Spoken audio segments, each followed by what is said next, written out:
Hello दोस्तों, मेरा नाम है संदीप और स्वागत करता हूं आपका आपके अपने YouTube चैनल विलेज फार्मा में। दोस्तों, आज हम बात करेंगे कफ सिरप के बारे में। कौन सी कफ सिरप आपको कौन से समय में यूज करनी है और किस तरह की खांसी में आपको यूज करनी है। दोस्तों, कफ सिरप दो प्रकार की होती है, dry cough syrup, wet cough syrup. Dry cough syrup में डेक्स्ट्रोमेथोर्पन होता है। आप दोस्तों याद रखने के लिए डी से जैसे ड्राई और डी फॉर डेक्स्ट्रोमेथोर्पन। डेक्स्ट्रोमेथोर्पन कफ सिरप सूखी खांसी के लिए प्रयोग किया जाता है।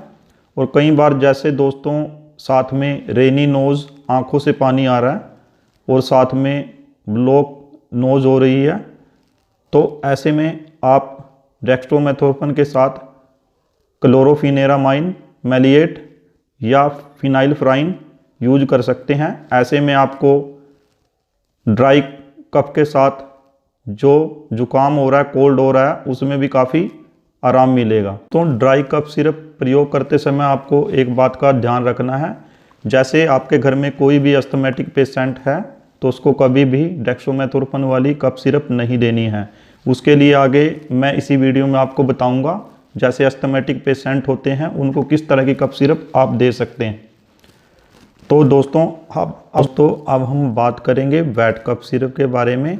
वेट कफ सिरप में जैसे दोस्तों आपको खांसी के साथ में म्यूकस आ रही है और साथ में आपकी चेस्ट भी कंजेशन हो रही है, तो ऐसे में दोस्तों आप टर्बूटालिन, गुआफेंसिन, ब्रोमोहेक्सिन, एम्ब्रोक्सोल, इनमें से कोई भी केमिकल वाली कफ सिरप प्रयोग कर सकते हैं।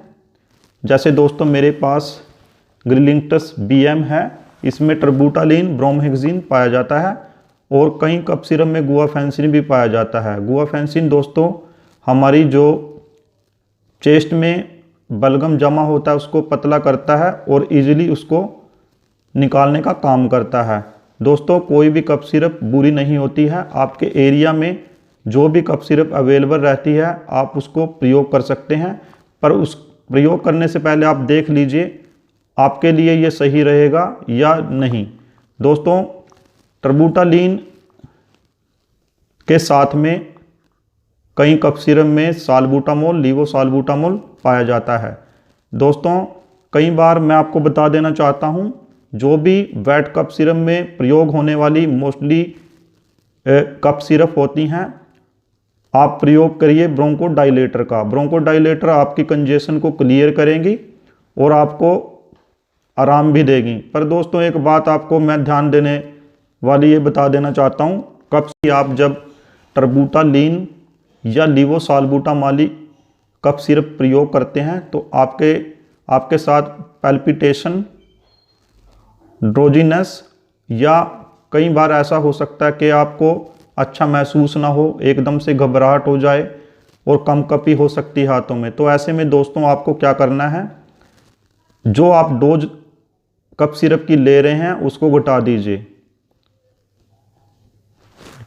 आशा करता हूं दोस्तों मेरे द्वारा दी गई जानकारी आपको पसंद आएगी।